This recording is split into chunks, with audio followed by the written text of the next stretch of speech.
శతమానం భవతి ఆయుర్దాయం యొక్క అసలు అర్థం. నమస్కారం.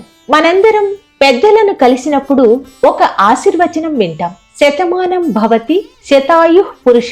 ఈ మంత్రం కేవలం 100 సంవత్సరాలు బ్రతుకు అనే మాట కాదు. ఇది వేదాల హృదయం నుండి వచ్చిన దైవానుగ్రహ వాక్యం. ఈ మంత్రం మూలం కృష్ణ యజుర్వేదం. వేదం మనకు చెప్తుంది, నువ్వు 100 ఏళ్లు బ్రతుకు. కానీ ఎలా బ్రతకాలి? ఆరోగ్యంగా బ్రతకాలి, సంపూర్ణ ఇంద్రియాలతో బ్రతకాలి, గౌరవంతో బ్రతకాలి, ధర్మంతో బ్రతకాలి. శతమానం అంటే కేవలం సంఖ్య కాదు, ఇది ప్రత్యేక గౌరవం. 100లలో ఒక ప్రత్యేక వ్యక్తిగా నిలబడటం, అదే శతమానం. 100 గొప్పగా మారటం. మన జీవితం కూడా అలాగే ఉండాలి. జన సమూహంలో కలిసిపోయే జీవితం కాదు, గుణాలతో వెలిగే జీవితం కావాలి. శతేంద్రియ అంటే ఏమిటి? మన కళ్ళు, చెవులు, మనసు, బుద్ధి అన్ని ఇంద్రియాలు సంపూర్ణంగా పనిచేస్తూ ఉండాలి. మనకు 100 ఏళ్లు ఆయుష్ లభించినా మనస్సు చెడిపోతే ప్రయోజనం ఏమిటి? ధనం ఉన్నా ఆరోగ్యం లేకపోతే ప్రయోజనం ఏంటి? అందుకే వేదం చెప్తోంది, ఆయుష్యేవేంద్రియ ప్రతితిష్టతి. నీ ఆయుష్ నీ ఇంద్రియాలలో స్థిరపడాలి అని. ఇప్పుడు ఒక ప్రశ్న, ఆయుష్ ముందే నిర్ణయించబడిందా? అయితే ఆశీర్వాదం ఎందుకు?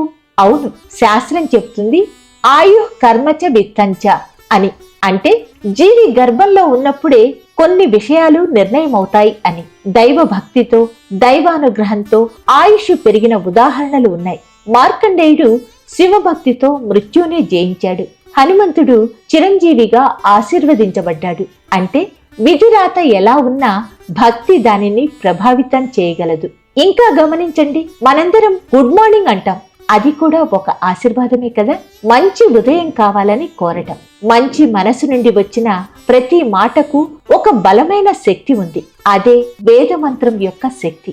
అందుకే ప్రతి పూజలో ముందుగా కోరేది ఆయురారోగ్యం. కోట్ల సంపద ఉన్నా రేపు బ్రతకలేకపోతే దాని ప్రయోజనం ఏంటి?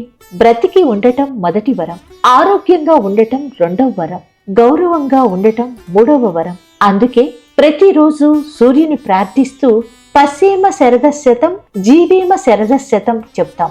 100 ఏళ్లు చూడాలి, 100 ఏళ్లు జీవించాలి, 100 ఏళ్లు ఆనందంగా ఉండాలి.